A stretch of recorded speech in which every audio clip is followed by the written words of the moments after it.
welcome back to Baby Mama's Drama Recovery. It's Chelsea. And Raven. Today, we're going to drop the drama of the baby mamas and just give y'all a little episode to get to know us better. Yeah, we're going to be looking at questions on my iPad that ChatGPT has constructed for us. Just fun questions. We're going to make it into a drinking game because we're sipping on our little sippy drinks. And I guess we'll just kind of go from there. Y'all get to know all the chaos of us. I feel like when we're doing our introduction every time, and I go, and Raven, I'm like, it sounds so cringe. I'm like, what the fuck? Well, I watch it too, and I'm like, hey, y'all. That's cute. It is. And Raven. What the fuck else I'm supposed to say? And me, bitch. Okay. All right, so y'all can play along if you want to. Get your little drink, and if you've done the things, and like it says us to answer yes. Take a sip if your answer is yes to certain questions. So if you've done it, drink with us. Why not? All right, so we can start with this one. It's called Quick and Dirty. Have you ever peed in a parking lot? Yeah. Multiple. On the side of the road, everywhere. In the floor. The floor when I thought I was in the bathroom. I thought I was by a tree. Like I was young. This is when me and James first started talking before I even got pregnant with Levi. And we were riding dirt roads all night and I was so drunk and we was asleep and I woke up. I woke up. I went to go pee. Well, there's a fan in his room and he woke me up. He was like, Raven, what are you doing? And I was literally squatted by his fucking fan peeing. And I thought I was by a tree. I guess I was still riding the dirt roads. It was crazy as hell. I was so embarrassed too. That's I was hilarious. like, what the fuck? That's funny. All right. So the next one, have you ever gone through someone's phone and immediately regretted it? All the time. I feel like if you have that intuition to go through the phone, you're going to find something. Because once you got that feeling, it's already the end. And you just look through the phone to secure that. But that feeling is always so real and valid. And it's just like you find what you need to validate. Right. What you're feeling on the phone. And then you look crazy, it's like, why the fuck are you going through phones? But, the older I get, I try not to do that unless you give me a reason to. Like, if you've broken my trust, I'm going to be going through your phone just because, like, you've broken my trust. And at this point, I get those feelings. It's so annoying. Well, and that's my thing. I've only been through 2 phones in my life. And that's because I had the intuition that I needed to go through them, and I was not wrong. It was accurate. Right. That's my thing. Like, it's those feelings. And like I was kind of saying earlier about relating it back to when with you and James, like I had that intuitive feeling, but I never had any validation about the way I felt. So always go off how you feel. But we were not talking to each other. No, I never found the validation, but I'm saying, but the validation came, y'all are back together. Y'all got a kid now, like it didn't take a couple months for y'all to start rekindling things. Yeah. Like it was just for you, that was the proof that the feelings were still there. Or that my feeling were validated. Right. Because because that's a hard thing, especially when you're a very intuitive person. Yeah. Like we are. We're going to appear crazy a lot, especially to somebody who doesn't want to admit that we're right. Well, and my thing is, everybody's going to think you're crazy and everybody's going to talk shit. So just do what you want to do anyways. Exactly. But I'm not going to sit here feeling some type of way. I wear my feelings on my face. Like, I cannot feel some type of way about something and not talk to you about it or not act on it. I feel like I'm a little bit different that way. I'm really good at holding stuff in. Mm-mm. Like, I'm like, you ain't gonna see that I'm upset. You ain't about to see that I'm we're bothered. completely opposite on that. But we figured that out when we first started hanging out. Like, I'm very much that. As soon as you feel it, it's coming out. Hold the fuck up. What's coming out? Like, I do process my emotions, certain ones on my own. But if I've got a problem, I'm going to address it because I'm a solution-oriented person. Yeah. I think blame it on autism. That is a form of autism, is like to be like all about justice and solutions. And I think that I definitely am on that spectrum with that. Yeah. All right. So the next one is, do you believe in soulmates? Did we drink on the last one? I did. Okay. I'll drink twice just in case I didn't. I absolutely believe in soulmates. I feel like, and more than just in a loving relationship, like I believe in I believe in like soul ties and contracts. Yeah, like 100%. Like, and I feel like sometimes like when you find a friend who's like so close, it's like almost like you were sisters in a past life or something. Like, yeah, 100%. I'm always like looking at situations I'm in with people and like try to figure out, all right, so what are my karmic ties to this person? What is it that they're mirroring back to me about myself that either needs to be healed or that I'm supposed to learn I appreciate, or is it a lesson? Is it a blessing? And I think about like, I've said me and you were probably sisters in a past life because we've been connected for years without even knowing it. And, or we knew it, but we didn't realize it, that it was like a soul tie connection. Right. And like, I feel like we were always meant to do this, but it all led up. Like our souls knew it. Yeah. But we consciously did not know it. Yeah. I love stuff like that. All right. Have you ever told someone you were asleep while wide awake watching their story? Not everybody does that. I just don't reply. I mean, there's been times, of course, where I'm like, I'm going to bed or I'm doing this and go do something completely different. But mine is usually like, I'm going to sleep and then I'm going to doom scroll on my phone, or I'm going to go read a book or something like that. And I just don't feel like talking. But a lot of the times, like that was in the past. Now I'm just straight up like, leave you on red, or I just don't feel like talking. I'll straight be like, I'm not in the mood to talk. Yeah, but nowadays, like I really do be sleep. You do be sleeping. You be sleeping. And when I'm sleeping, you be awake. I know my schedule is fucked. Working night shift has really messed me up. But there's this really cute guy on Facebook and he messaged me, hit me up. I was just about to say Youngblood.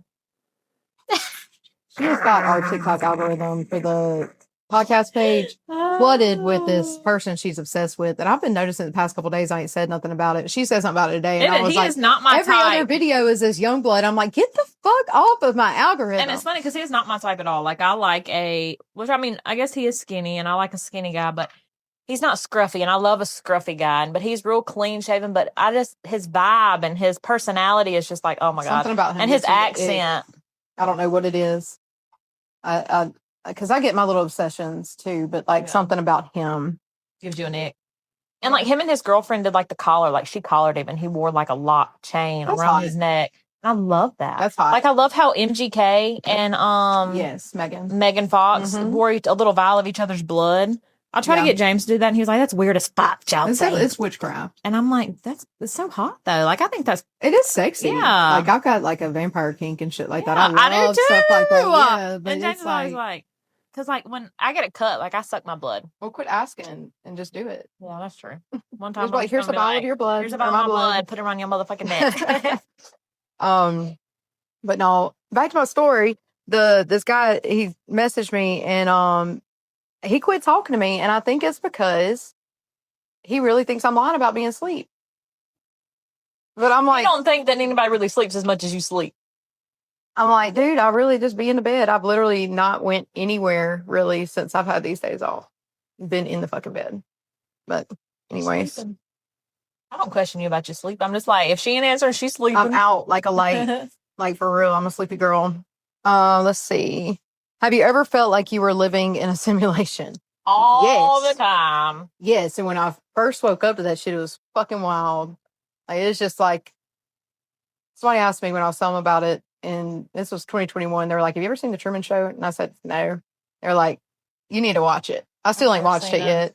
But it's supposedly like about, they make this cardboard world, and that's what he lives in. And then one day he wakes up to it and realizes that his reality is being controlled by all these people or something. Like it's the same thing every day. Yeah. There's all kinds of movies about it. Yeah. Like I love the thought of like thinking that you live in a simulation. Yeah. Like I feel like there's ways to hack reality and whatnot and get what you desire faster by knowing that. Yeah. You have like the NPCs, the non-playable characters. I 100% believe that that's real.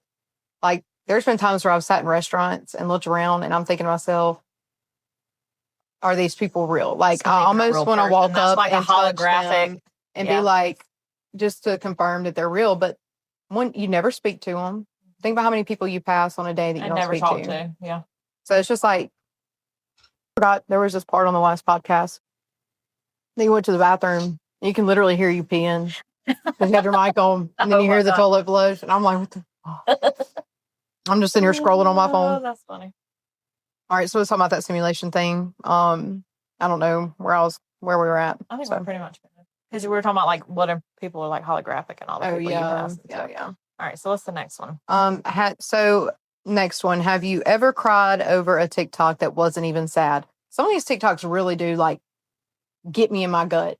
Like, especially like coming homes, like military and children and things like that. Like, I'll just be watching it, and sometimes I can't even help it. I'll be like, and I'll watch it over and over again just to keep feeling that emotion. Well, I've never seen a TikTok that made me cry, but there was one that was going around a few years ago, and it made me like, and it made me emotional. It was like the "You Can Let Go Now, Daddy." You know that song? Oh my God. And I would just listen to it over and over and over again so I could feel that emotion, you know? Because sometimes you just gotta let it out. Yeah. It's like riding in the car. I'll listen to certain songs over and over again just so it can hurt me and I can feel it. So good. I'm like, I don't know. I'm just channeling my emotions and processing them through the music. I saw a quote on TikTok today, actually, this morning when I woke up, and I loved it. It said that when we have memories of somebody who's passed, it's like, what if they're telling stories about us in heaven? And that's why we're having memories of them. Like, what if they're talking about us? They're thinking about us. I love that idea. I do. I love that. I saw that and I was like, I'm keeping that. I'm going to go with that. Sorry, we got a kid that keeps coming in. Let's see. So he loves telling us about what he's watching. This is segment 2. Who's more likely to? Each person points and the loser drinks. Okay. God, I feel like this one is both of us. All right. Who's more likely to fight a Karen in public? Both of us. I feel like both of us. Yep. I guess I could do without the. Who's more likely to start a business on a whim? You, 100%. I get these crazy things, just like the podcast. Let's just do it. But I've been planning. I've been wanting to do it, but I feel like you're more like spontaneous. Like you get this wild hair in your ass, and you're like, I'm doing it. All or nothing. Every time. It's that Sagittarius plus ADHD. Yeah. I feel like I'm such like a, hey, let's plan. Let's see where this is gonna go. Who's more likely to say I'm fine when clearly they're not fine? Probably me. Yeah. Yeah. I said that a lot. Yeah. I'm like, I ain't talking about my emotions. I'm fine. And also, like, I feel like you don't. I'm not gonna say I'm not gonna say that you avoid things, but I feel like there's things that you avoid facing because you just like, I'm not gonna feel that. Yeah. 100%. Yeah. All right. Who's more likely to accidentally start a cult? For sure. Yeah. Okay. This one. Who's more likely to fall in love too fast? That was an old Raven. New Raven is not falling in love fast. We're not falling in love. I'm gonna try not to, at least. I can't speak on what I am and ain't gonna do because I never know. But as of right now, no. Huh? What's a Finsta account? Is that supposed to be an Insta? I have a Finsta account. I'm just gonna say Insta. Yeah, or just say an account. Who's more likely to have an account to spy on the drama? I feel like I would do that too. Both of us, probably. Nosy. Mm-hmm. Okay. And the next segment is this or that, but make it personal. Okay. Choose fast or sip. Okay. Okay. Chaos or peace? Peace. Wine drunk or high noon drunk? High noon. I figured you was going to say wine. I do love a good wine, but wine puts me to sleep. Yeah. Wine's my relaxing drink. I love like a good wine drunk. I haven't been wine drunk in years, but it's because I started getting such bad hangovers. Like one glass of wine, I'd be feeling like shit the next day. I think it's all the sugar. And this sounds really bad, but I can't just have one glass of wine. I have to have the whole bottle. I get a headache with just one glass of wine. I have to have the whole bottle. If I just have one glass, I got a headache. But if I have the whole bottle, I sleep really good and I'm fine. Yeah. It's like the perfect, like little buzz, but not drunk. But I sleep really good. Yeah. All right. So ignorance is bliss or knowledge is power. Knowledge is power all the way. I love me some knowledge. Don't have me looking stupid. The more exactly. I'm always going to be 2 steps ahead because of how much I know. And I don't just be knowing stuff because I say I know it. I literally do the research and also that intuition and be on point. I've learned to trust it. So being loved deeply or understood completely? understood completely for me. I like being loved deeply. Why? I don't know. I mean, I feel like they're both important, but I mean, everybody wants love, like true love, real But love. I feel like if somebody understands you completely and they're That's the still only way around, they can then truly they're love you. going to love you. Yeah. Like, I don't know. I feel like they kind of go hand in hand. Yeah. I feel like you can't truly love me unless you completely understand me. Right. Otherwise, we're not going to get along. Like, if you can't understand me. But that's something I seek to do with anybody I have a connection with, not just in relationships, but friendships too. But I want to understand the way that you tick. Yeah. Because the more that I understand, the more likely I'm going to be able to help you through it and all that, Right. like whatever you're going through. Okay. So the next one, block them or let them watch. Both. I'm 50-50 on that because I feel like watch my life and see how happy I am and how great I'm living, but also you're not going to mess up my peace. Like a lot of people, like I feel like I don't care what you're doing and I don't want you worried about what I'm doing. So I'll just be like, block. Yeah. Like sometimes it's not even worth it. Like you're not going to disturb my peace. I'll do both, but for different reasons. Like I believe in like people's intentions can completely block things for you. Like say that there's something that like, for instance, this podcast. There are certain people that I have blocked. I would love them to watch this content just so I can let them watch, but I block them because I don't want their intentions, their bad thoughts, their negative thoughts to kill the energy that is bringing people to the podcast, or getting my message out there and being heard. Yeah. Like completely. I started noticing this a long time ago, and it was with my mom. And I noticed that every time I would tell her about a guy I was talking to, I'm talking about years ago that I started noticing, if I told her about a guy I was talking to, that her negative thoughts about it would affect it. Like it would always crash and burn right after I told her about it. And that's when I was like, what the fuck? Like, but at the same time, I did notice, my mom's also a very intuitive woman, and she's usually right about the things that she says. So I get that, but it was almost just like after every time. I think that was just the way that I learned that pattern, if that makes any sense. But I also like to let people watch because I honestly, I have nothing to hide from anybody. Right. If you don't like what you see, you can go do anything else. Right.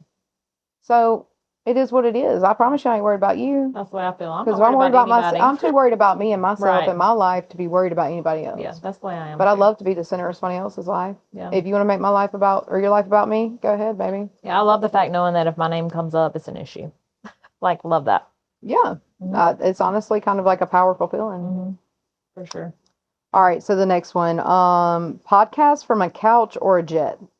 Obviously a couch. I mean, I love the couch, but I wouldn't hate on a jet either. I wouldn't mind being on a jet. Well, then we need to manifest that this takes us on a jet. That we have our own private jet. Eventually, y'all gonna see us doing the podcast on a manifesting. jet. And then we're gonna reflect back to this episode and be like, we did that shit. We did that shit.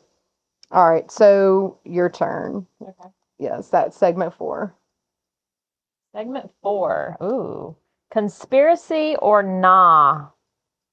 This is funny because this first one, me and James will argue about it because I believe one way and he believes the other. Do you believe the moon landing was real? No. I do not either. No. There's too much evidence and things that have been proven about it to... And why, if that was true that happened then, why the fuck ain't we been back to the moon multiple times since? Correct.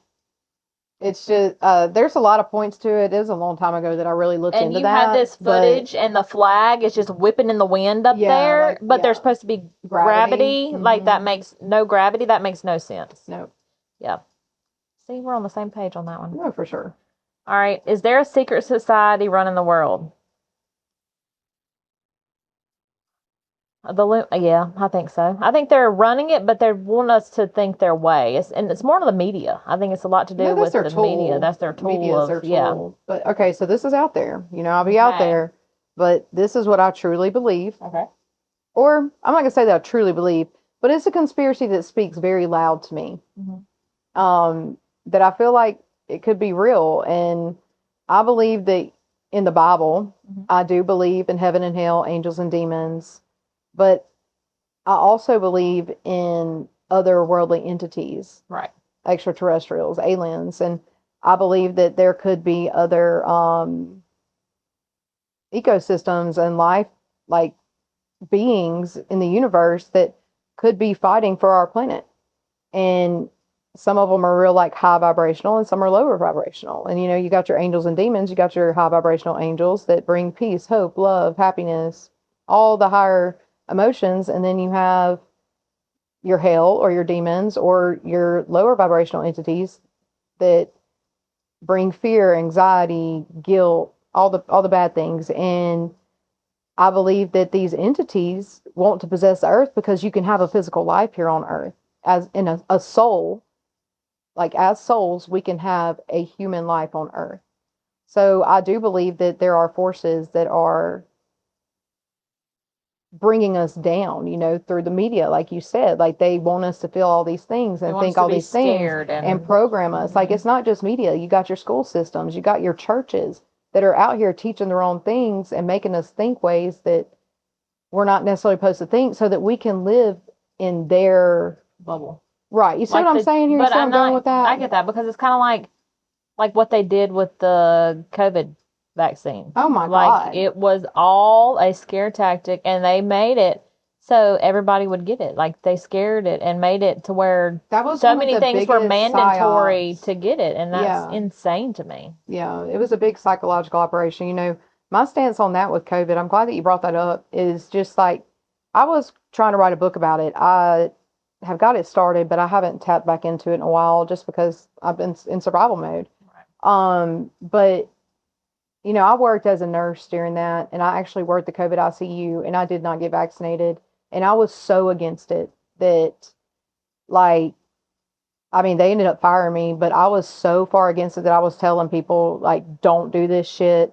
Do not put that in your body. My thing is, why are they offering $500 incentive to get this vaccine? Why are they telling us that if we don't get this vaccine, that we can't go into grocery stores, that we can't go in public? And it was just the way that people reacted throughout that whole situation. Like we could literally have a whole podcast on COVID alone. Oh yeah. Because there's a lot of conspiracy around that too that fits perfectly with that question. Completely. Because like it really resonated with Revelations. It really did, like the mark of the beast and all that. Like the way that it says, certain people receive the mark of the beast, and the number is 666. Like there are in the carbon molecule, you've got 6 protons, 6 neutrons, and 6 electrons. And that vaccine was an mRNA vaccine. It changes your mRNA, which changes the blueprint to your DNA, which changes your carbon structure.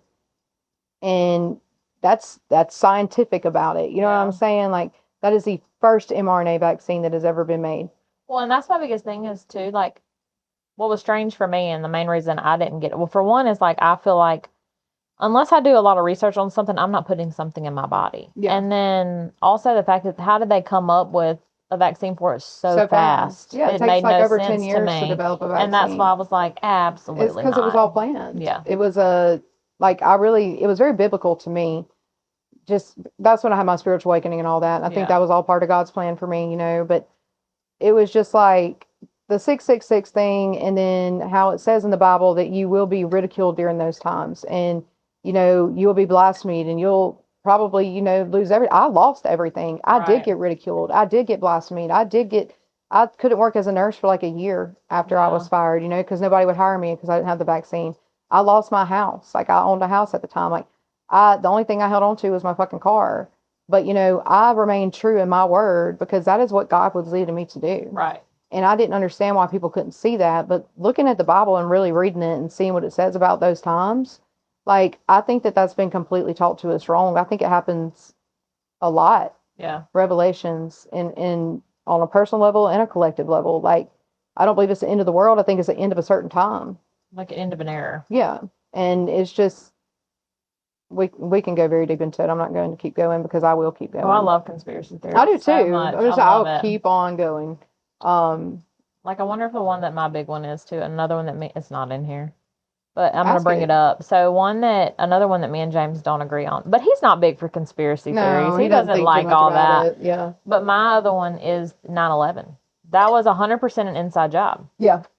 And he's like, no, it wasn't. And I'm like, yes, the 100%. Like, I have went down the rabbit hole. Yeah. Like, it is so, like, I watched the videos of where, like the bombs were going off before the plane even hit, like it was crumbling. Like, I've went down the whole rabbit hole of that, and there's nothing, no one can tell me to make me believe that it was not an inside job.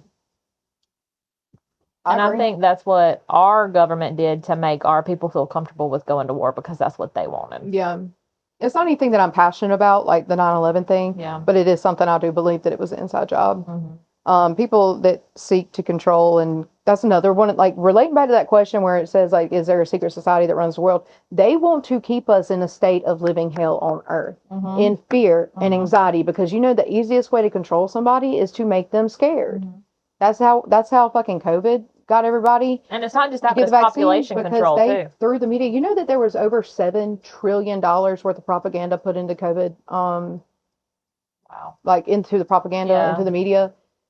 And all it did was, like, people wouldn't even go see their family members if they weren't vaccinated. And, like, everybody was just living in fear and anxiety and just turning on people. And all that is very demonic. That's what I was going to say, is so many people turning on the other one because some people believed in it and some people didn't. And then it just tore them apart if they didn't agree. Like, exactly. Like, my thing is like, I'm a registered nurse working in the COVID ICU, and I'm out here telling people, do not get this vaccine. My family got it.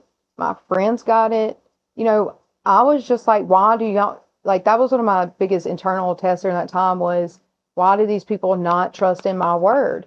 But it's because I was literally standing up against $7.7 trillion worth of propaganda. I didn't get it.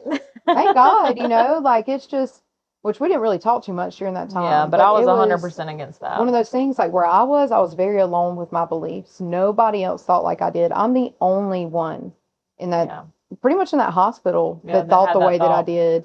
And so I was up against a lot of people, like, big time. Yeah. And it felt very alone. I felt very secluded. But I proud of myself because I didn't cave. I was going off what I knew.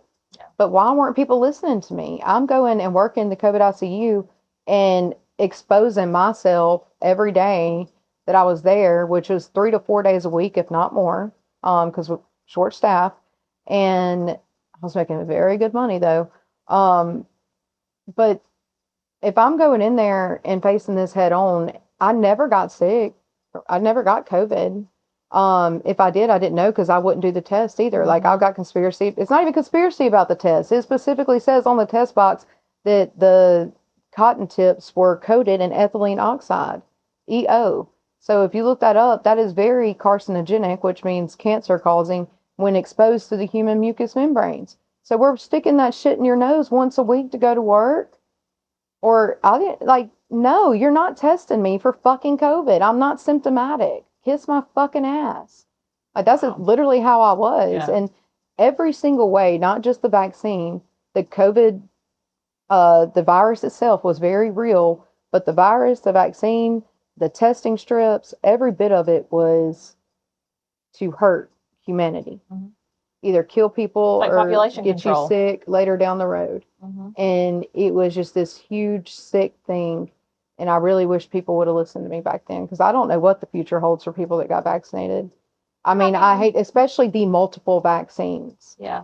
What does your future hold? You don't know. Look at all the blood clots that have been caused by it. And that's been Young proven. people. Yes. Like, great, healthy people are dying, dropping dead from having blood clots or heart attacks. Yeah. And they had no history of anything. Right. Yeah, it's wild. But one more thing on that. Fuck. ADHD. It wasn't about the vaccine necessarily. What was I saying before you said something? Next. Okay. I had a really good point I wanted to say.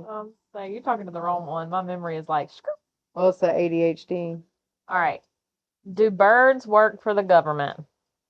Yeah. Let's see, I don't believe that. I think birds are just birds. Why the fuck are they sitting on power lines? They get charged up. Do you really believe that? I'm so serious. I just feel like so many birds, and I've seen birds hatch out of their little things. So there's real birds, but what makes you think that there's? I mean, we live in a fucking simulation. Yeah, I mean, I'm not saying that maybe there aren't little drone birds out there, I'm But not I saying that do it's believe in real 100% birds. factual that birds are spying for the government, but I'm not saying that it's not either.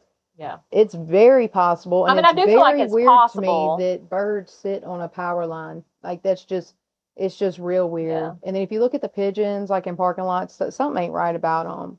Like once again, like I want to go touch a human to see if they're You want to real. touch the I just want to pigeon? like I'm not gonna touch a I want to fucking lift it pigeon, and look. but I want See if there's to any wires crack in it there. wide open and see if Yeah. it's a real pigeon. You know, like I do be thinking, like, have you ever seen the videos of those birds that are literally just frozen in the sky?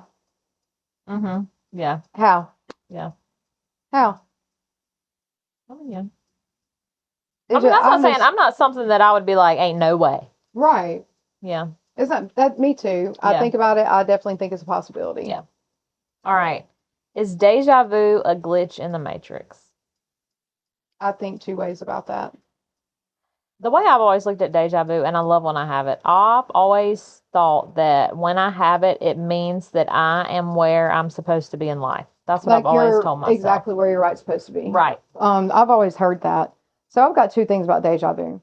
One of them is spiritual, a spiritual way to see it, like you're saying, and I'm right where I'm supposed to be. Or like you have parallel realities, and there's multiple versions of you amongst all these realities at one time, living and experiencing. And if two of them overlap, you might have that deja vu. Yeah. And then so that's a spiritual way of it. And then, God dang, I need my freaking medicine to kick in because I'm everywhere right now. You're probably going to go into the medical part of it, the deja vu. No, it wasn't medical. It's ask the question again, maybe it'll register. Is deja vu a glitch in the Matrix? You said you thought two ways about it. Yeah, I do, but it literally blanked. It's gone. Maybe it'll come back But later. that's Who how I've always knows? felt, though, that it meant like that was my indication that I'm right where I'm supposed to be. Yeah. But it is trippy when that happens. Like it's kind of like, It's like, whoa, this has happened before. whoa, yeah, I do believe that's a thing. Like yeah. I really wish that I knew my other point. That's the second time that's happened. Why is my medicine not working? Your brain's not working. Maybe I need to drink more. Wow. All right.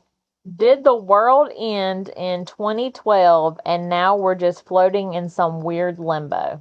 Possible. I think anything's possible. Nothing would surprise me anymore. I don't think any of this is actually real. I mean, like anything physical. I believe in everything that's like is consciousness, what you're conscious and aware of. Mm-hmm. Like, and who knows because of how particles float through space and time, like, who knows if the world didn't end in 2012 and we just haven't caught up to that ending yet. And you see what I'm saying there? Yeah, what is it called? And it's like, it's some kind of theory, but it's like with the Hanes logo thing. Oh, what the is that Mandela called? effect. Oh my God, there's so many things that I'm like, I know for a fact it No, was for a this fucking way, fact, yes. but then you Google it and it's nothing there. Yeah, that's like timeline jumping. I believe that. That's Wow. like back to the parallel realities. I really truly think that we can exist in multiple places at once in different levels. And we just become conscious depending on the way that we are programmed in our minds. Like, I noticed little things. I was telling you about this other day, like the term crash out. Okay. Just recently, like probably a couple months ago, I just heard the word crash out, and all of a sudden everybody was saying it. And I brought that up to you, and you said that's always been a term. Like you've never heard that? No, I've never heard crash out till recently.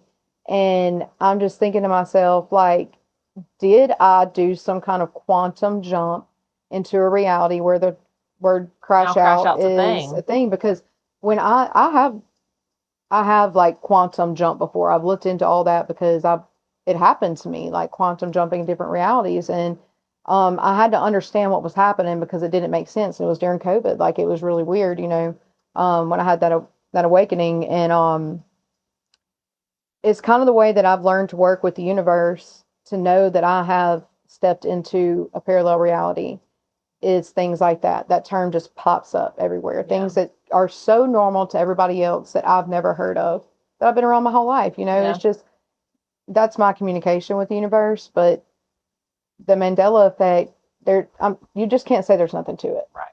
You can't. But yeah, I do believe that it's very much a possibility that the world ended in 2012 and we haven't caught up on it on a quantum level. You know, if you look into quantum physics or metaphysics, things like that, like I do believe in that. But I also believe that the Mayan calendar was the end of the Mayan calendar. You know what I'm saying? Like they predicted that that was the end. And I also believe that once again, just like 2020 with COVID was a end of an era and changed the fucking world, I think that it's the same thing. You had just like 9/11, you know, there's all these things. Errors, and they wonder like why us millennials and I was think fixing to so say, much and we've differently. been through so many world's gonna world-altering end. things. So that's like with this recent war thing, like I was just like, well, oh well, you know, if it's the end, it's the fucking end. Like, and that might be a toxic way to think, but at the same time, we've just been so like, it is what it is, desensitized to it all. Yeah. Like I don't. It's so weird being a millennial because we're right there in between the ones that came before us that think they're extremely programmed ways of thinking. Very. And then you have the ones that are younger than us that are coming up and they're just such way free thinkers. And we're right there in the middle, just kind of all discombobulated with how we think about anything. You know, we're split, that's for sure. There's people that think like boomers still. And it's like, damn, it's toxic. Well, to me, it's like you have to be open to all these new thoughts and new ways, like and possibilities. Because we can't live. If we still lived and thought like they did in the 1960s, we would not have any of the growth that we have now. No, it's part of evolution. But there's still people that still are living like that. Yeah. Yeah, it's part of evolution. You have to have an open mind to any possibility. You know, if you are a real Bible believer, with God, all things are possible. Right. And that means all things. Right. Even if it goes against the way that you've been programmed. Like a lot of people won't even go internal and find what they believe for themselves. And if you can't do that, I'm not going to say that I can't stand you, but I'm going to say that I'm not probably going to, I don't have anything for you. You're a very limited capacity. And like you are not helping humanity at all. And this is one thing that I feel like we have the issue here in the Bible Belt. It's not so much other places, but it's really bad here. Is that you have these people who go to church every Sunday. They're there every Sunday morning, every Sunday night, every Wednesday. And they're, you know, strictly, you know, believe in God and they're doing these great things and whatever. But they're going to judge you if you're in a relationship with somebody of a different ethnicity. Right. How can you go to church and be this godly person, but we have to have an issue with somebody else because they're of a different ethnicity? Right. That's my thing. And it's bad in Mississippi. It's so bad. Yeah, it's horrible. Yeah. That's why I don't go to church. Do I believe in God? Absolutely. Yes. I believe God I say he just because that's kind of the way I've been programmed, but I don't even want to give God a gender because God is the creator, source, energy that created the heavens and the earth and the human beings. You know, I don't believe that God is this man in the clouds sitting waiting to come down and save us all. You're about to laugh at me, but let me tell you what I Googled the other night. Me and James were laying in the bed, and I touched the side or something. I was like, "Your rib cage is so long," and I was like, "It's so weird because mine cuts off like up here." You're doing the mind read thing again because I was about to say something about the rib. Keep going. Oh my God. Okay. So weird. So I was like, my rib cage stops way up here, and I was like, "You're just so long," and I was like, "You should have one less rib than me," and he was like, "Yeah," and I'm like, "Because you know, God took a rib from Adam, and made Eve." So I really thought that my whole life, 35 years of my life, I thought men had one less rib than us. It's not. And I really looked into like the spiritual meaning of it, and it's just basically saying that God wanted men and women to be equal. That's why he took something from the man's side. That's why he used rib as a reference, that he wanted men and women to be equal, like be side by side instead of like the man over the wife or the women under his feet. That's where the rib reference come from. And I was like, oh my God. I'm going to blow your mind with this one. Okay. I might not, but it blew my mind. Yeah. So think about it this way. Like I was saying, God is a creator, creator source energy. Right. So you know what else has ribs? DNA. You have your X and your Y chromosome. So if you have a Y chromosome, and you have an X chromosome. But if you take one from the X and you have a Y, you're going to make that Y into an X. You know what I'm saying? Like, it's just taking a rib from the chromosome that's going into the quantum, level 2 and basis of chemistry. It's like, maybe that's what they meant. Just like Adam and Eve. Well, I don't believe we all come from Adam and Eve. Well, that's what I was going to say. You told me when we were eating at Mexican one day, you said that, and I was like, yeah, because Adam and Eve is an electron. You got your atom and your electron, they come together, and because there's no way we all came from two people. Yeah. And have all these different ethnicities. That's not a thing. Yeah. But there is a way that all humans were created. Yeah. And it's just like going back to the living in the Bible Belt and whatnot.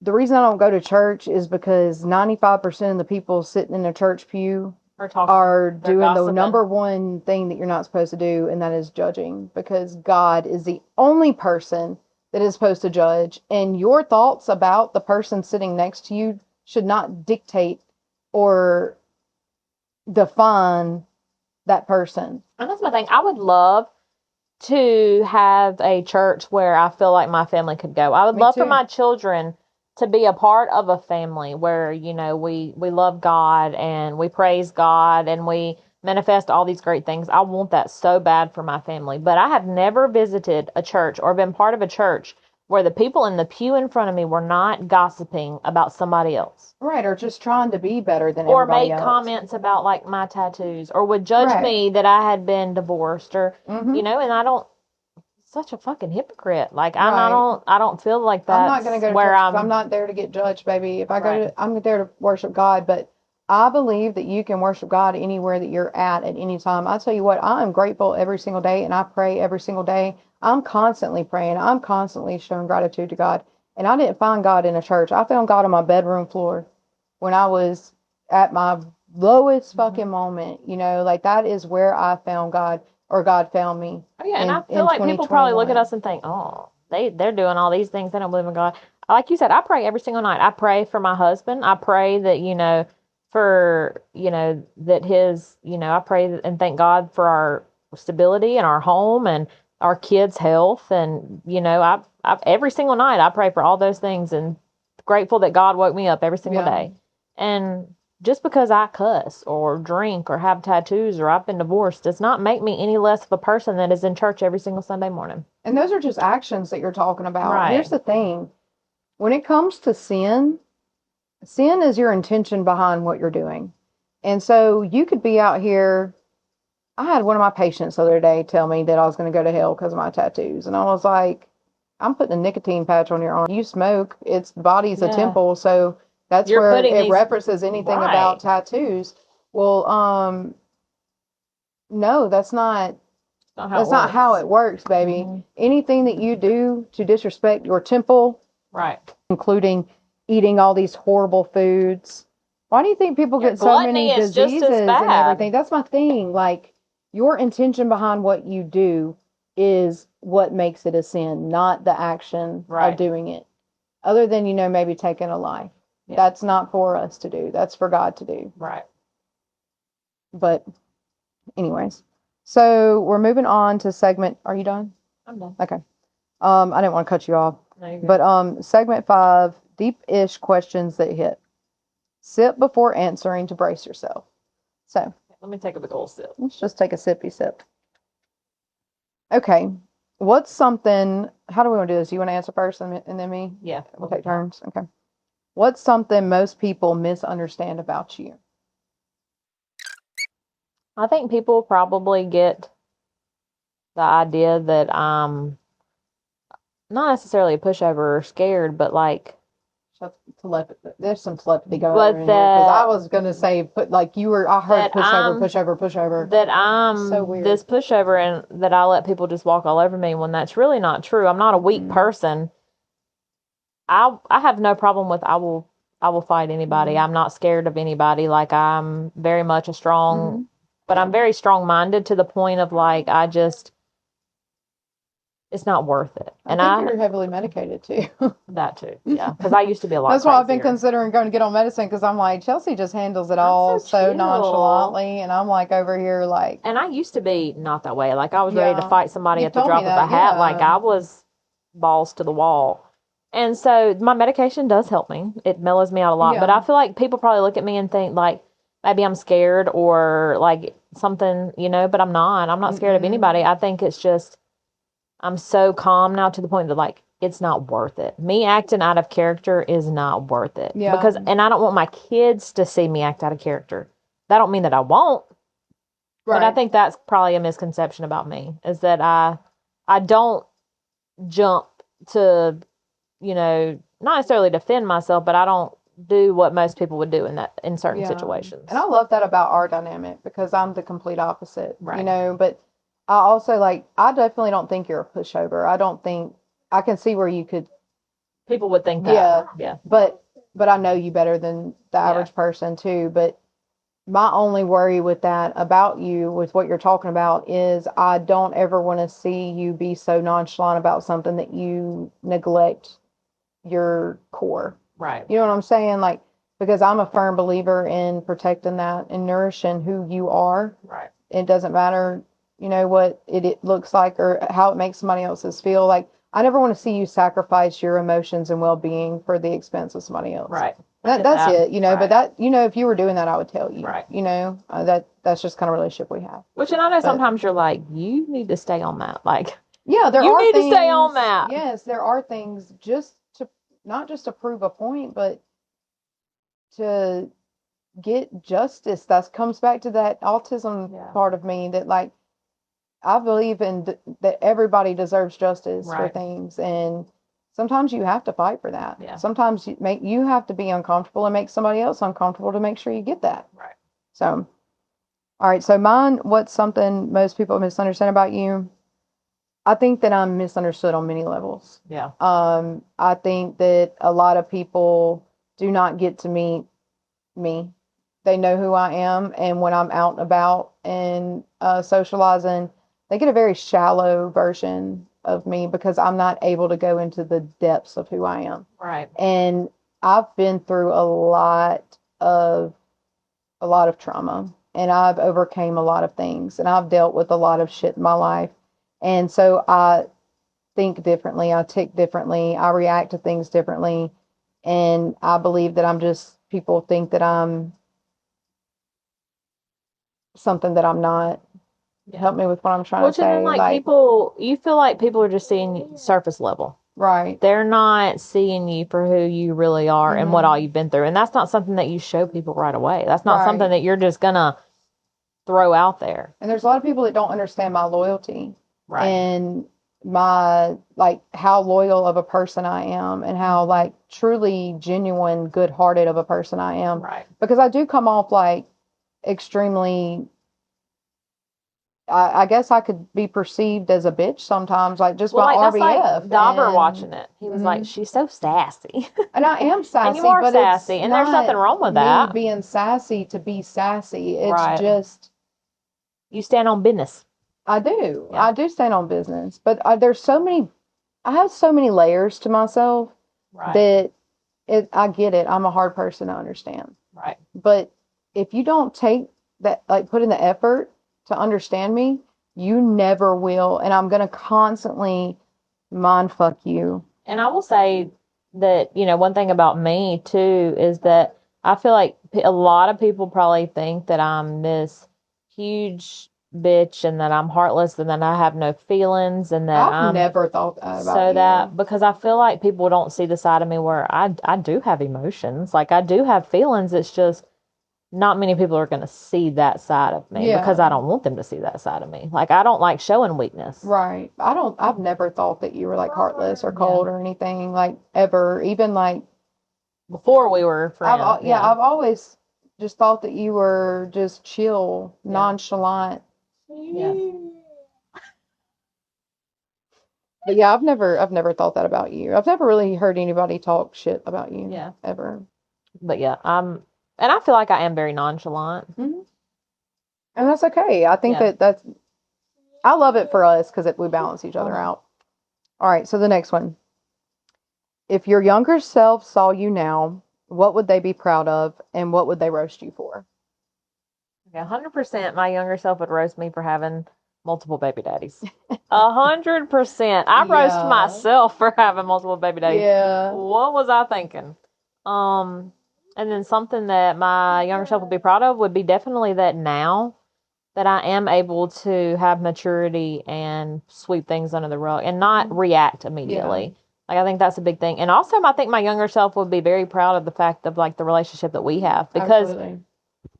22, 23-year-old Chelsea would not be able to have this relationship with you by any means. And, like, I feel like that really just shows maturity and growth. And I think that younger Chelsea would be very proud of that. Yeah. Let's see. So mine is...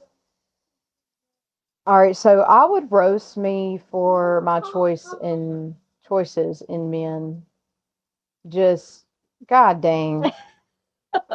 I Raven, you're 32 years old. Where's your dream man at? Why ain't he around? Yeah. But that's probably that. And then I would be proud of me for just all that I've accomplished, honestly. Like, I can't remember what I looked up to when I was younger. Like, I never had like that person that I wanted to be, or like a dream job. No, I never did. But I'd just be proud of me for the way that I've truly stood on business, and like the standing on business comes from multiple aspects of my life. Like, I've had to stand on business to be a successful person and not lose everything. Like, and for raising my son. You know, and being a mom and getting through what I've gotten through and not letting it defeat me. Right. And I'm proud of myself for turning all the pain into power. And honestly, like, even a younger self as of 2021, I was 28 years old. I had the desire to do this podcast. I can say that 28-year-old Raven is so fucking proud of me right now. Finally I fucking doing did it. You know, I'm doing it. Like, and there's so much more coming too. It's not just the podcast, it's the books, it's all these things.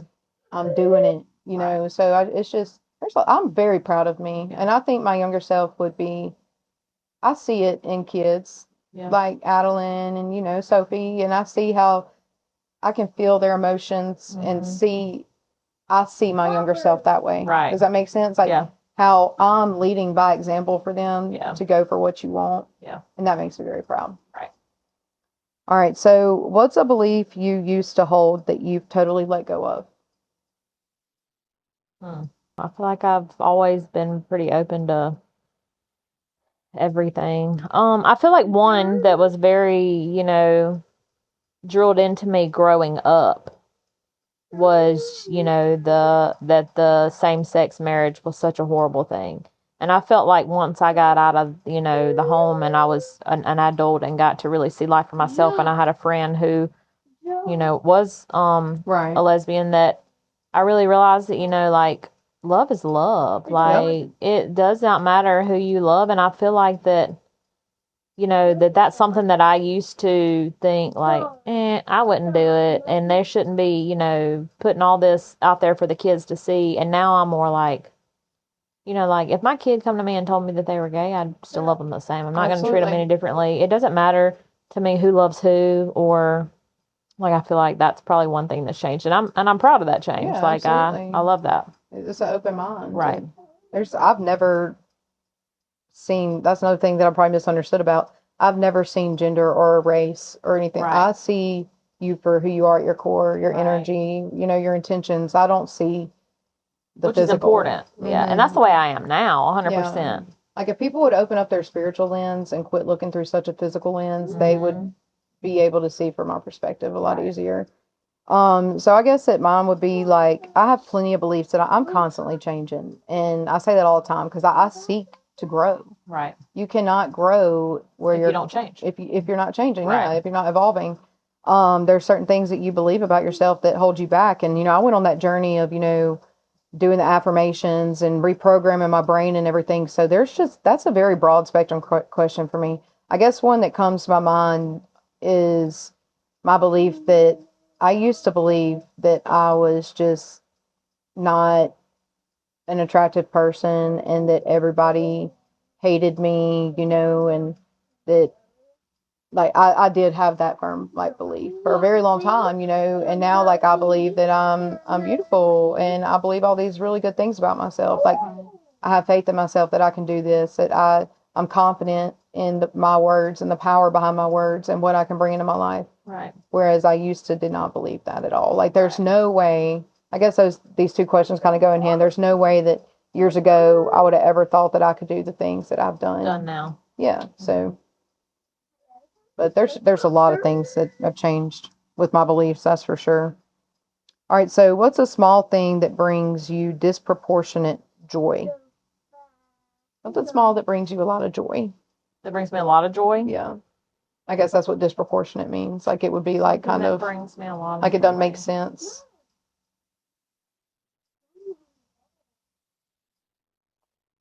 When all my kids get along. Like just like little moments, and I know that sounds crazy, It but does like not sound crazy. you know, These they're all kids the are time crazy like as hell. wrestling and doing all these things, but like the sweet moments when like I'll go to my bedroom to, you know, fold a load of laundry, and I come back in the living room and they're all sitting on the floor Yes. playing Twister or playing Go Fish. Like love that. Like that is so heartwarming for me. Like I would say that's the main thing that brings me joy. Yeah. Don't know about me. This is going to sound so savage, but it's me.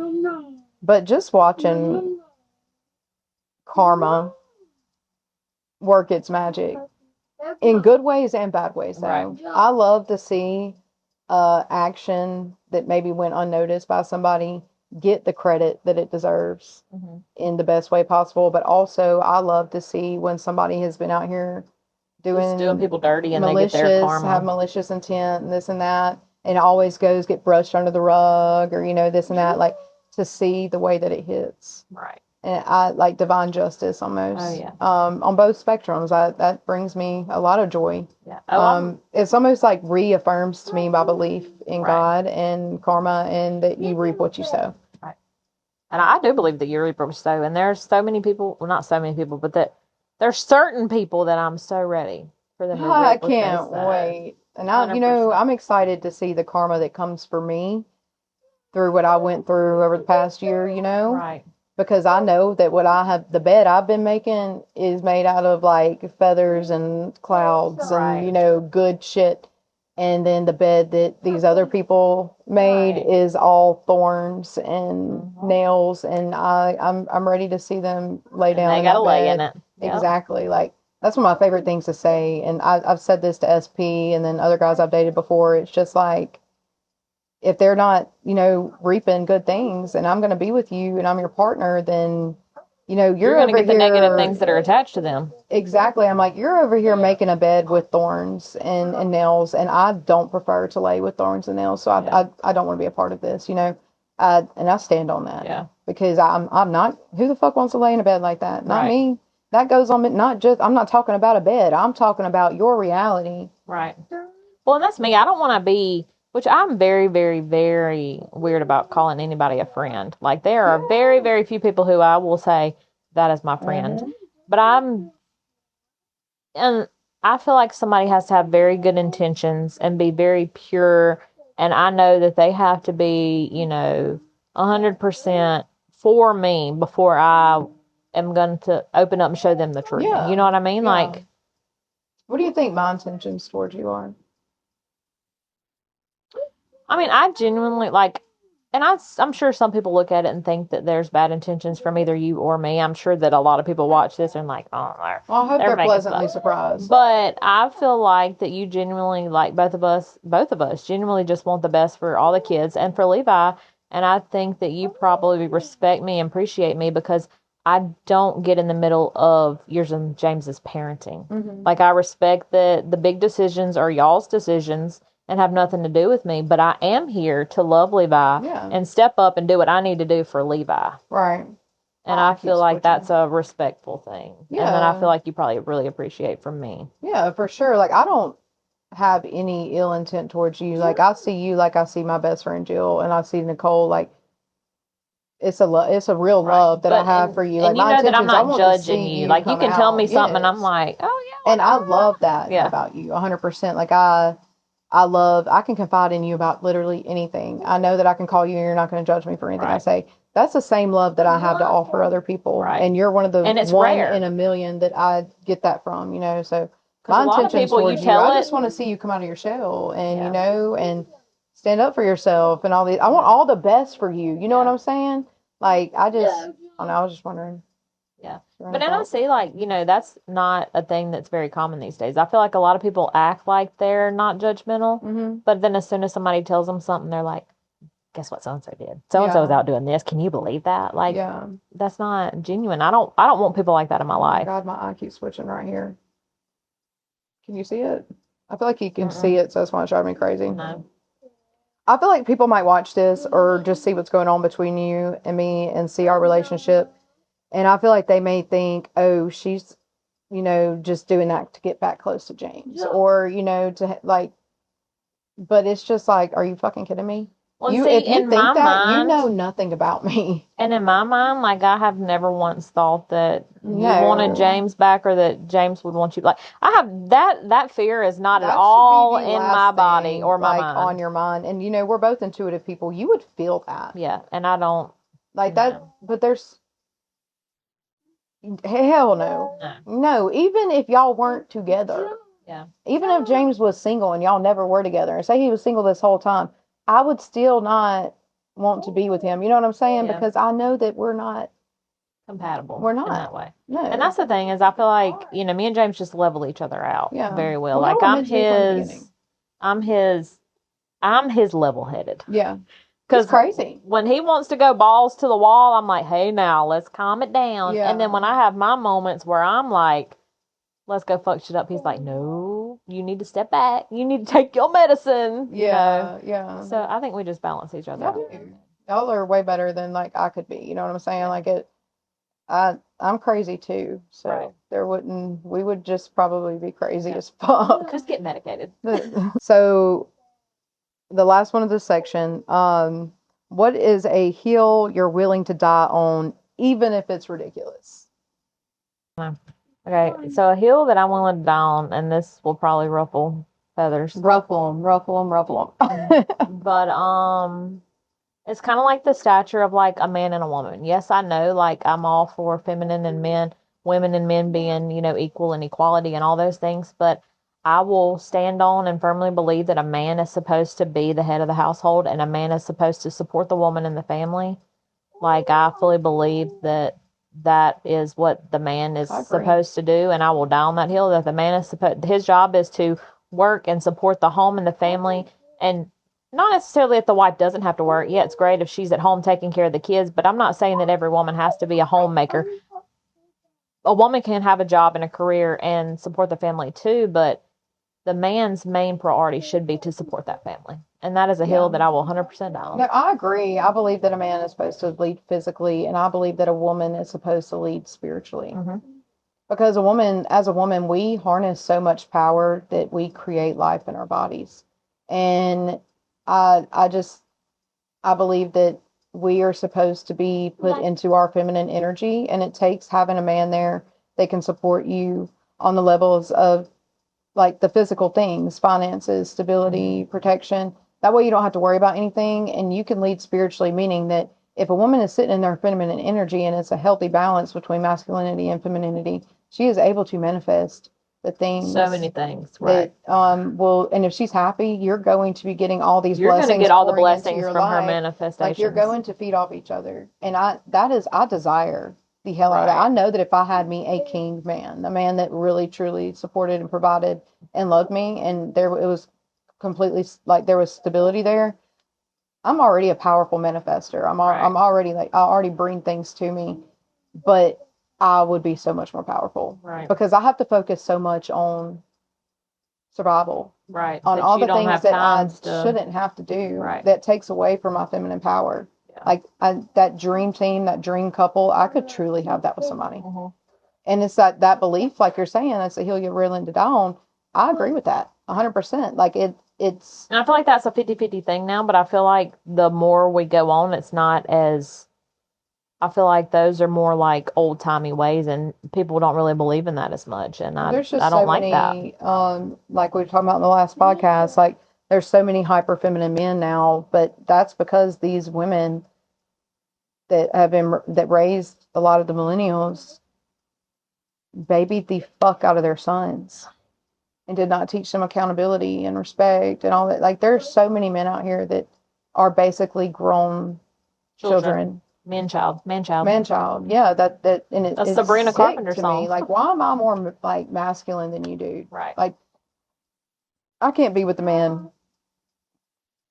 I mean, it's gonna burn just like my last one did. If your masculinity is right off kilter, it's sick. Right. Anyways, I agree. What would yours be? I don't know, like a hill that I'm willing to die on, that even if it's ridiculous, all this is ridiculous, just because I firmly, like, this is a hill I would die on, that we create our own realities. I truly believe that each individual, you create your reality. Like, you can speak things into existence. I believe in manifestation. I believe that all of the woo-woo is very real. Right. You know, I like the ways that you think and all of your beliefs in general are what you're getting back in life, like your subconscious and your conscious mind. And that you got like 95% of your brain is ran by your subconscious brain. And if you've been programmed with all this shit and whatnot, then that is what you're going to consciously see and experience in your life. Which I feel like the way I think on that is, like, I've always thought, like, our brain is so powerful. That's like when people are at the end of their life, once they tell themselves, I'm going to die, they're going to die. Yeah. Like, your brain is so powerful. If you tell yourself you can't, you're not going to. Yeah. Like, I fully believe that our brain is so powerful and it controls us. Like, if you're negative all the time, then you're not going to get anything positive out of life. But you can change that. Right. But you can be positive. The power to change that. You have to tell yourself, this is going to happen. This is going to happen. Yes. You know? Yeah. Like, and I believe in, like, mind control, which we're going to have, I already have, like, the template for a whole podcast on the mind control stuff. But that's like the psyops we were talking about with COVID and whatnot. Yeah. Why do you think they put so much money in the propaganda? Because they know that they can program your brain. But if something external from you can program you to think a certain way, think about how powerful you are when you take control of your own thoughts. Right.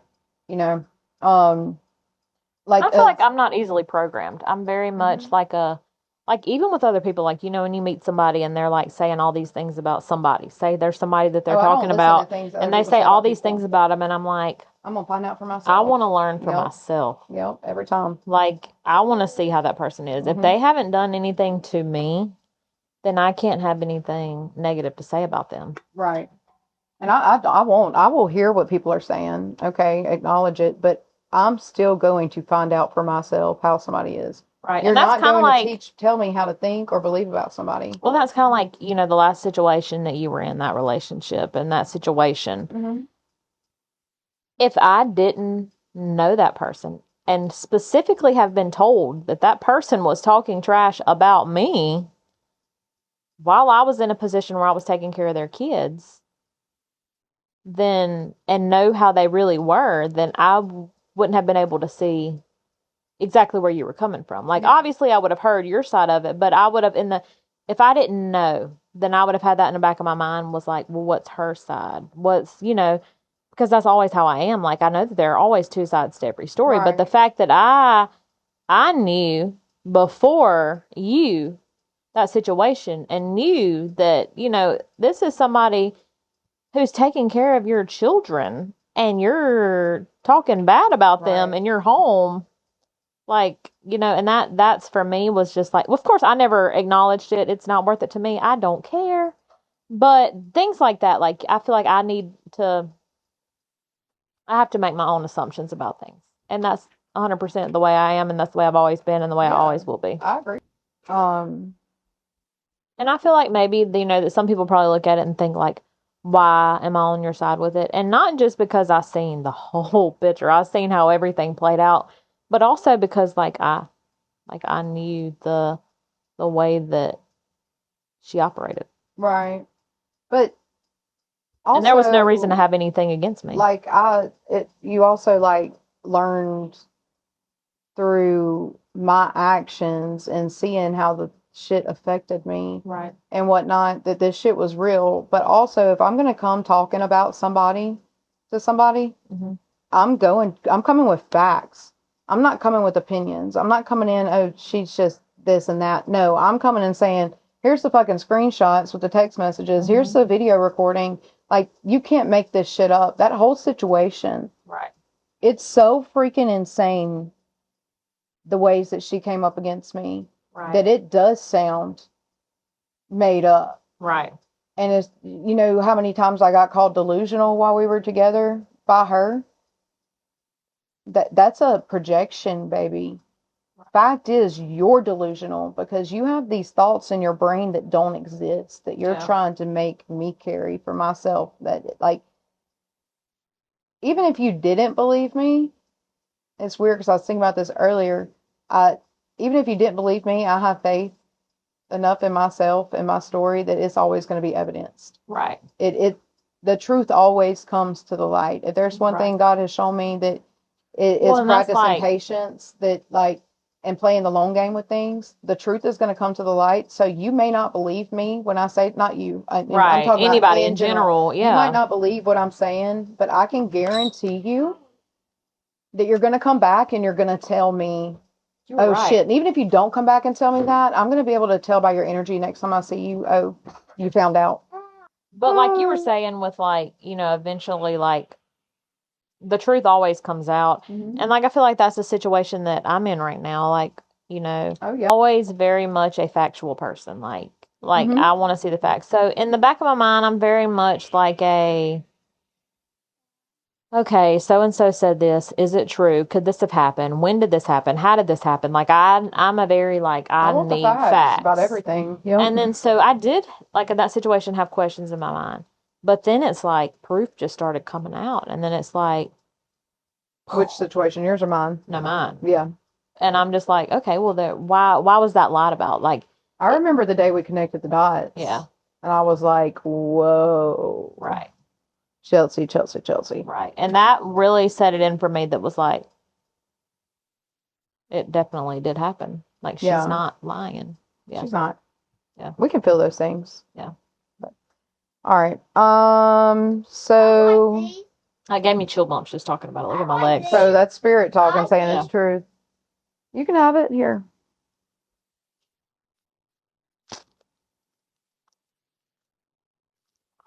He loves Slim Jims. He goes, I know you didn't. No, you didn't. All right, so the next one is the mini mama moment. Just a few podcast rates. All right. What's something you've learned from the kids that you didn't expect?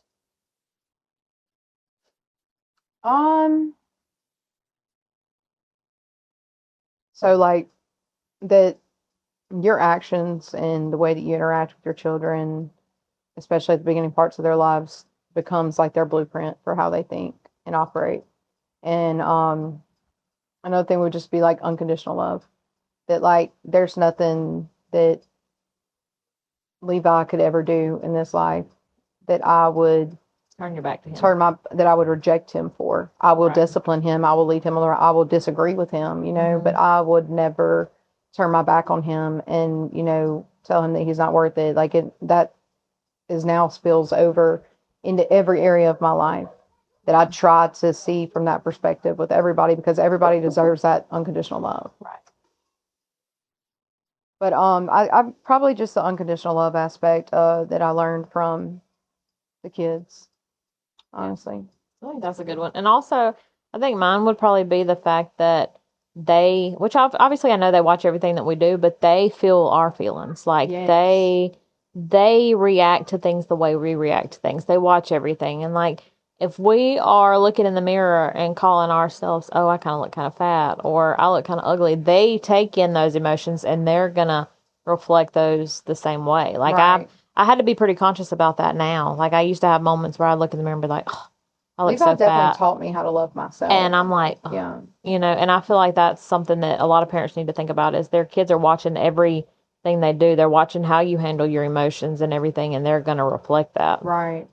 But they're also so, like, Levi, like you were saying, they feel what we feel. Like, I could be feeling a certain type of way and not even, you know, react about anything or let Levi know what's going on, but he'll walk up, Mama, I love you. You know, he knows when I'm off Right. or, you know, down and out, even without, like I said, changing a thing about the way I'm acting towards him. But he knows it and he will tell me exactly what I need to hear sometimes. If I'm sick, he wants to, you know, he just, Mama, can I do it? Like he becomes what I need in those Right. moments. He's a direct reflection of what I've been for him, which makes me very proud of myself because he really is such an empathic kid and does love me and want to take care of me, you know, and I love that, getting that from him. And like you said, if the way that we talk about ourselves to ourselves, they see that. And when I catch Levi saying anything negative about himself, I'm automatically, We don't do that. well, it's just, hey, don't say that about yourself. You're not fat.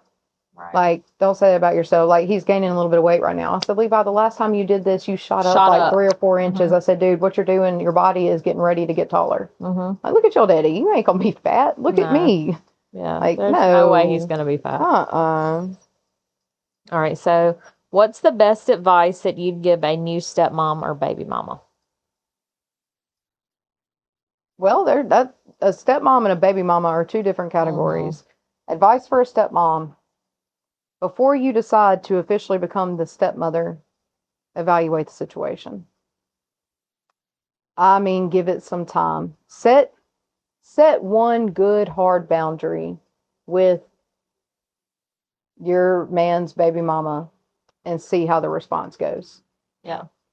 And if it is not a good response in any type of way, fucking run. That's my fucking advice on that one. Yeah. And then for a baby mama, don't be bitter. Like, if you're not with your man anymore, you can't be worried about what that other girl's doing. You need to accept her for who she is and what anything, like, as long as she's treating your kid good, that's all that matters. You don't need to be worried about anything else. It don't matter what she believes, how she dresses, what her style is. If you're a fucking prep ass bitch and your husband or ex-husband done decided to go get with somebody that's gothic, you have to accept that and move on. If she's treating that baby well, that's all that matters. I agree. What about you? Best advice that I would give a new stepmom would be that if you're coming into a relationship with a man who already has children, especially if you have children of your own, that just because you have rules set for your children does not mean that they automatically have to reflect on the other kids. Correct. Like, you have to mesh a household. All the rules can't be your rules stay the same and his rules change. Right. Because I feel like that's something that a lot of stepmoms do is they think that this is my rules, this is my house, this is how it was for my kids, this is how it's going to be for yours too. And I don't believe in that. I don't think that that's good. And for a baby mama, like you would say, I would just say, just be open. Don't be bitter. Don't stand in the way of that relationship at all. Right. Like, don't come up if you've got a child with somebody, you're more than likely an adult. And I guarantee you it has to be an adult that your man is with now. Right. We're adults, is my point here. You cannot come in and tell another adult how to live. Right. Or how to be. I agree. All right. So what's a co-parenting win that you don't celebrate enough? Us. I was going to say the same thing. Like, I feel like this is a co-parenting win. Yeah, but really I feel like we do celebrate it. I mean, we celebrate it like together and doing the podcast and everything, but we don't ever like take time to actually celebrate it. Yeah. But I do think about it a lot, you know, and I think about how grateful I am that we have this, you know, because it's rare. Yeah, it is rare. But I feel like that's the way everybody should be. Like, this is the way that everybody's co-parenting relationship should be. And I realize that it's not always possible to be that way because everybody doesn't think the same way. Last situation I had. Yeah, and everybody doesn't think the same way, and everybody doesn't. It takes 2. Yeah. It takes both of us to really be in a mindset where you can, like, that. And it takes healing. Right. And so we should be proud of ourselves and really celebrate what we've done and how far we've came, especially because I'm not just baby mama and you're not just stepmama. Right. You are like ex-wife before, like you were the ex-wife and only the ex-wife for long time to me, for 6 years, Yeah. like, well, 5 years, 5.5, however long it was that we were together. Like, that's all you were. And then I came from that to here we are now. And it is something to celebrate for sure. I think it's our message, our story is, people might not admit it, but probably opens people's eyes to a perspective. And I guarantee you there's people out here that may not show it, like I said, that want this, that desire to have it. And I hope that they go for it. I hope that we inspire a lot of co-parents to really embrace the other woman. Who knows, y'all could be best friends. Right. Like she's not your enemy. And I feel like that's a lot of people's problem is they automatically think just because that's the ex that you should automatically have an issue with them, and it shouldn't be that way. Like, right. Just because she's the ex does not mean that y'all can't get along. Like that blows my mind that people think like that, but I know that most people do. I guess so this is like a funny fact, but okay, you had so much reason to, not come up against me necessarily, but to have an issue with me for the first part of our relationship, or mine and James's co-parenting relationship, just because of me moving so far away. But you would come and ride with him, and then I just developed a lot of respect from you for that. Like, of course, I never showed it at the time. We never spoke, but it made me realize a lot of things. Like, she doesn't have to let, she could get in his ear and make me come home. Y'all could have done that, but you never did. But this is like the funny fact I was talking about. Like, when I lived in Silver Hill at my house, and it was like one of the first times we were actually going to be around each other. And because I've known who you were forever, but actually being in your presence was very rare for me. And Levi had a baseball game or something, and y'all came up. It was you and Bash and James, and y'all came up, and I was so freaking excited. Like, I felt like it, just because I don't know, and I don't know how to explain it, but it was like a giddiness inside of me that I get to see you and be around you and feel out your energy and all that. And I just love that, like it was never one where you took a picture of Bash. It was a video of Bash eating your toes. Yes. I was like, what the fuck? But like, even then, like, I was so timid and whatnot. Like, like we sat in the bleachers together, but I sat like 6 feet away, and it's not because I felt some type of way. I just wasn't comfortable like this. And I didn't know what you were comfortable with. I didn't want to push your boundaries or anything, so I just kind of, stayed away. Not stayed away, but I didn't push the boundaries. Right. But I was just so excited for that. Like, and it wasn't, it was literally an excitement. I don't know how to explain it. Yeah. You get what I'm saying? Yeah, I get what you're saying. But what was that question? Because I had something else I was going to say. The co-parenting wins that you don't celebrate enough. I don't know.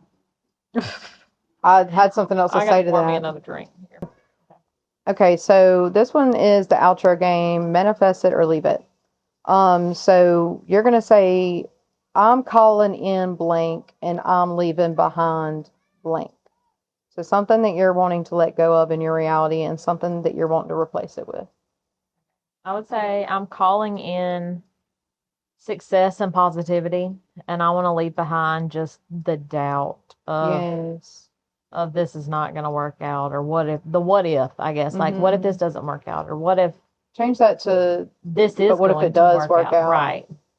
And I think that it's not that I'm necessarily a negative person, but I always have that what if in my head, and I need to let that go. I need to always think this is going to happen. This is how it's going to happen. It's going to be successful. Yes, because that negative thought carries a vibration to it, and it will completely kill a good manifestation. It takes our brains, because we were programmed and the reality that we live in, like, it takes our brains so much more willpower to create something positive in our lives than something negative. That's a really good one. Yeah. All right, so I'm going to say that I'm calling in that straw I was using earlier. I quit using it. Now you're just flicking it in your hand. The talking stick. Oh. Sophie said we needed a talking stick because my ADHD was really ADHD, and on the last one, in a different way than it is this one. Sometimes it's like impulsive, but it's not just the impulse. I was also, like we said, I was on my period and I was kind of irritable. We kept getting the interruptions, and it was just a lot of things going on. I wasn't trying to interrupt you, you know that. But it's just, if I get a thought, I'm like, which at the time I didn't even realize I didn't either. Like, I didn't feel like you were talking to me or I was talking over you. I think that sometimes we just get really excited and want to say stuff. Yeah, I don't think it's anything wrong with that. Like, we're not doing it. She cracked me up with, this is y'all's talking stick and y'all going to use it when y'all need to talk. But we can't do that because we'd be like passing it back and forth. Like, I would be yanking it out of your hand. I got to say it because you see what happens if I don't speak it. It's gone. It's gone. Like, like, that's, especially today. I'm very spacey today. Okay, so I'm calling in for myself. I really want to call in a safe love. And I want to release or replace, like, the toxicity that I've dealt with in my past. Like, I really want to replace that with a safe love and happiness and my king. Like, I won't bring in my king. So, but also the same as you said, like, I really want success, especially for the podcast and our message, and quit doubting. And I've really, also another good one for both of us is we need to call in, like,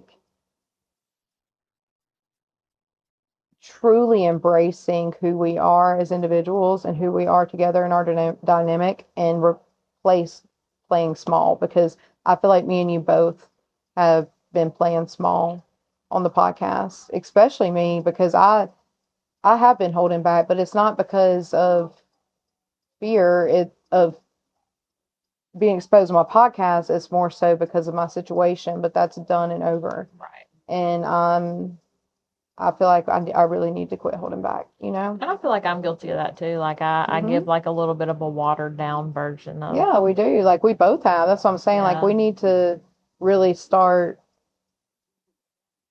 Yeah. We need to stop holding back. Right. You know? And like you said, it's not that I fear what anybody thinks or anything like that. I think mine's just more of, and I can't say that it's because maybe one day my kids will see this, because my kids live with me. My kids know how I am. My kids know. It's way worse. Like, we're actually us with them. Yeah. So, and I really don't know why I am. Maybe just because I know how judgmental people are. And it's not that I'm scared of what people think or worry about what people think. I don't know.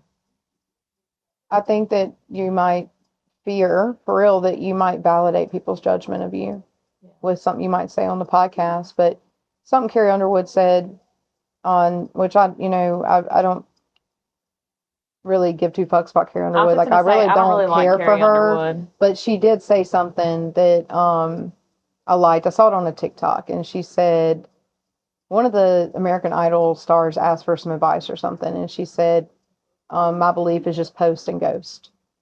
You post it and you forget about it. And that, I don't really care for Carrie Underwood, but I do like that. Yeah, I'm not a fan of Carrie Underwood. I like the post and ghost that she said is something I think about, like, that I'm trying to reprogram my brain. Like, that is a belief I'm trying to change. Is there's nothing, like, we need to have enough faith in ourselves that we're not going to say anything on the podcast that is going to call, you know what I'm saying? Like, that'll fuck us up. But honestly, that's my thing. Like, I know that I'm genuinely a good person. I know that I have a good heart. I know that I'm a great mom. Like, I know all these things. So I know that realistically, who I really am, not the watered down version of me, is not a bad person. And maybe it's just because, like, I feel like, okay, what if people will treat my kids differently because of who I truly am? But I can't worry about that. No, I don't. That would show, it would be a big mirror of their character, not yours. I think we both need to just kind of encourage each other and uplift each other and continue to support each other in the journey of, like, let that unfold on the podcast, you know, of releasing that. We did good in last episode, and this episode too. Like, my brother joked and called it the Hoe Chronicles. And I love that, because most people would not be able to take that. Out of our comfort zone. Most people would not be able to take that statement. I thought it was hilarious. And find the light in it. Yeah. And, like, we can be like, that's fucking hilarious. And most people be like, oh my God, you think I'm a hoe?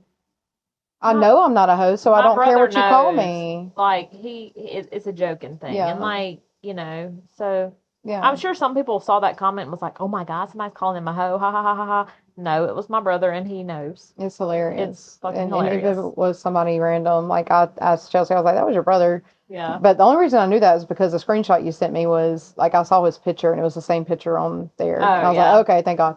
Yeah. But at first I was kind of like, where did they get hoe from this? Yeah. Like I wasn't necessarily worried about somebody saying that or like the judgment of it. It was just where would they get that? Because I know that we weren't broadcasting hoe energy. Yeah. You know what I'm saying? Like, so I'm not worried about that. I think we both just need to really stop playing small. Yeah. You're so powerful with your words and I'm powerful with my words and we have completely different dynamics, but our dynamic fits like yin and yang, you know, and I think that the potential here is great. And I can't wait to see where it goes. Yeah. But all right. So that was a lot of fun. That was fun. Maybe we're gonna have to. We need a babysitter. We need somebody that will come and keep these kids one day a week. So we can record. And not have to stop every. The interruptions make it hard to not only focus but keep the energy up. Yeah, right. Like I'm not saying that it's draining, but it's draining in a way that we're trying to focus on this. And every time my energy gets pulled away from it, I'm like. And then we come back. It's like, where were we at? Yeah, what were we talking about? Yeah. So we definitely need to find like us a good person that we can depend on for that. So if anybody local is seeing this, let us know. That'd be great. I'd be willing to pay, not a lot, but a little bit, maybe 3 hours once a week. But this is a lot of fun. I think we might do this like once a month. Just do a freebie and like get to know us. Like. Yeah, it's a lot of fun. But we're gonna end it here. We had a lot of fun. Say something because I keep saying the same thing. We had a lot of fun, guys. Maybe next time we should bring some shots in with it. No, you know what it is? It's not. It's literally what I just said. Like it's not that I didn't enjoy and whatnot. It's just my energy's been pulled so many different ways, and I feel like there was so much more that I wanted to say, and I had some really good points that I didn't get to bring out just because of you lost them. Yeah, they were gone, and my ADHD, and but we're gonna quit playing small. We're gonna work on that, and y'all should hold us accountable. And I feel somehow. Like we really need people to like write in, like give us questions, like not just questions, but feedback or feedback. Like, like you said, like I love that my brother does that. Like he'll watch it and he will text me like. He's our one and only biggest fan, but I truly like it makes me so excited that somebody else is excited to hear what we have to say. Right. Like it is one of those things like when when we do like make it big, like we plan to, like he's still going to be that number one fan. Right. Like and we're going to carry that with us. Like it's just so, I think that might be something we're missing right now, with it, that is that feedback. But those are just things that we're going to, it's another thing I saw, like it's like a tsunami. It's like a tsunami effect where before tsunami comes, like you got your waves, they're just regular. The calm before the storm. It draws back and all the water pulls back, and then next thing you know, here comes the tsunami. And I truly believe that's what's happening here. Like it's just kind of drawing back. We've got to get it put out there, blah, blah, and then here it comes. And it's like you said, the support is not going to come from our home. It's not, but that's all we have right now. Out there. Mm-hmm. But we just really respect, like, and love the way that Dauber interacts with us or interacts with you. And of course, it's like third party me. Yeah. But I need to make like a group message for when he's watching the podcast. Yes, absolutely. I want to be involved. She wants like he literally like watches the podcast, and as he's watching the podcast, he's messaging Chelsea his little comments or like his opinions on shit, and I love it. Like it makes me super happy and excited. But it's just it's one person, but that one person's enough to keep me excited to want to post. Because we really do have a big message to share. So I guess that's it for this episode. Bye. I was gonna say we will be back next week, maybe, with another episode. It depends on if life is lifing. You never know. We're trying to get ahead. We're doing a good job. We are doing good. So we should be back next week with a new episode. Yeah. And Depending on how I feel, the next one's definitely going to be one you want to hear. It just depends on if I'm ready or not. I was talking to Chelsea about that. This is what I'm talking about, the feedback. Like, Right. I have one, we're planning on going from baby mama drama recovery after about 6 episodes of speaking on things to do with baby mama drama, and then just going and rebranding to Raven and Chelsea, and just talking about all kinds of things.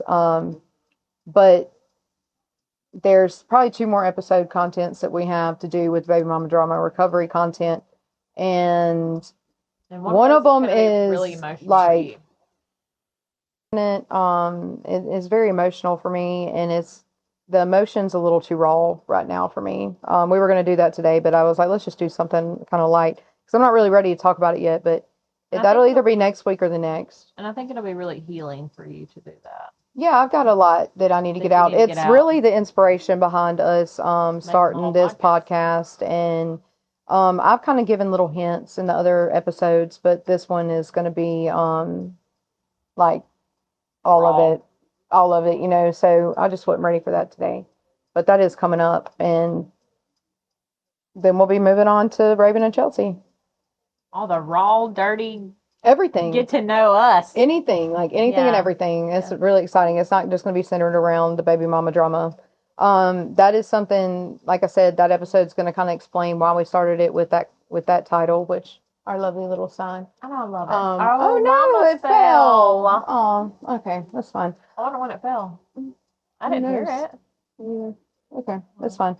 But we need to do like a episode of just about conspiracy theories. Oh, I love it. See, that's what I want the Raven and Chelsea content to be, is basically anything and like everything, especially conspiracy, like all the things, all of our thoughts, our random day to day, like everything. But the baby mama drama stuff, I don't want that to be my identity, and that's something I've been really contemplating lately. Like I don't want that to be my identity. I'm ready to let go and release it. I do know that I have a big message to help people heal from it and help people that are going through it. And like the book that's going to be written and attached with this baby mama drama recovery series. But it's a limited series, and then we're just going to go on to like broad spectrum topics. Right. Because that part of my life is over now, and I don't plan on ever having it again. So I wouldn't say it's over because you've still got me. But there's no drama, right? And nothing to recover from. Yeah. I'm specifically talking about like in your situation. Yeah. That was such a big situation that I either had 2 options: allow it to destroy me or use it to empower me. And I chose to let it empower me, and so that's what this is basically, you know. So, yeah. You get another episode or 2 of the baby mama concept and the raw healing journey that I'm sure is going to be emotional for you. And then we'll get into the nitty gritty of just whatever we decide to come out with that day. Yep. So y'all stay tuned. Don't forget to subscribe, follow, like, share, you know, give us some input. It's there, but we're going to stop yapping and close it up. Bye.